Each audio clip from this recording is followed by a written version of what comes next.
Labor pains. This is sometimes what it takes to bring a baby into the world. But for a people steeped into tradition, the women of Turkana County are not just concerned about the discomfort of childbirth, but also the unnerving idea of having to lie in bed on their backs during hospital deliveries, clinically known as lithotomy. With this thought and in keeping to tradition, many of them give the health facilities a wide berth during childbirth. They would rather deliver at home. The tradition has it that a Turkana woman worth her salt should squat and push her baby out. And therefore, one of the reasons why women were not coming to deliver in the hospitals was because they were being asked to lie in lithotomy position. And therefore, if Moses cannot go to the mountain, then we persuade the mountain to go to Moses. But this tool, referred to as a squatting couch, is changing attitudes and making births here in Turkana County more culturally sensitive. So, ukifika huko nyumbani, sasa mama, tunafanya hivi.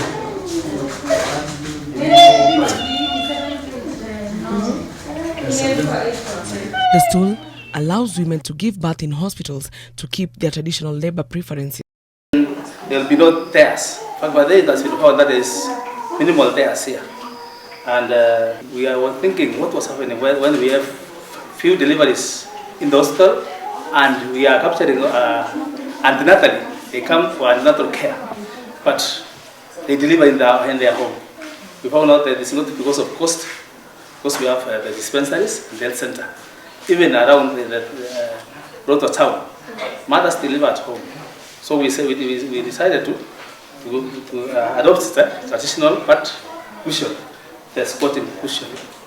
The idea was borrowed from the Karamojong people of Uganda, a people with a similar way of life as theirs. This strategy has helped reduce the number of home deliveries and lower the maternal infant mortality rates in the region. If you deliver at home, monitoring of the mother is a problem. And even after delivery, picking up complications like postpartum hemorrhage, pulmonary emboli, etc. is also a problem.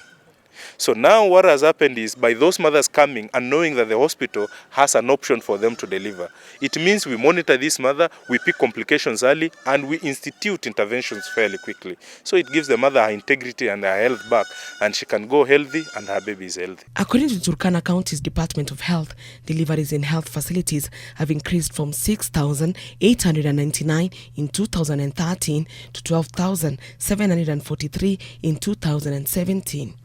In turn, the maternal mortality ratio has reduced from 260 to 157 maternal deaths per 100,000 live births.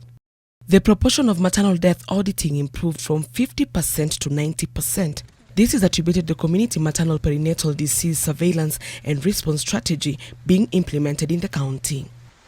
Through delivery by skilled attendants, coverage has also improved from 38.4% in 2013 to 47% in 2017. More than half of the women in the county still deliver at home.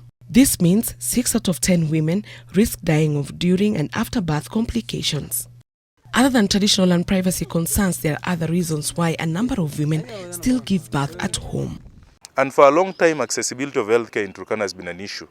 The distance between one health facility to another has been a whopping 55 kilometers just to access.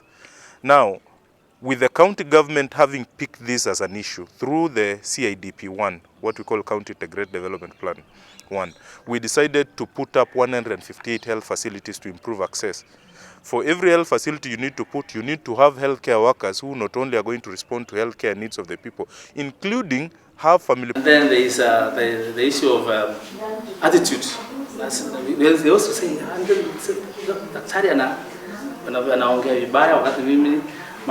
so most of us who never knew Turkana, now we can talk to them in Turkana. So because one of the hindering factor was the language barrier. Before the county rolled out free maternity health care, the Lodwar County Referral Hospital will just deliver 4 delivery cases in a day. Now they handle about 10 cases daily. Like I will tell you, from that 2014 late up to now, we've had close to 67 deliveries here in Lodwar County and Referral Hospital that have opted this tool, because it's still yet a new concept. And Lodwar being still cosmopolitan, so this is mainly the women who come from the peri-urban area. Lodwar is mainly those women who are whose socioeconomic status is a little bit high. The county government plans to introduce the birthing stool to every delivery room in other parts of this vast county, hoping to increase the number of skilled birth deliveries and save the lives of mothers and their babies.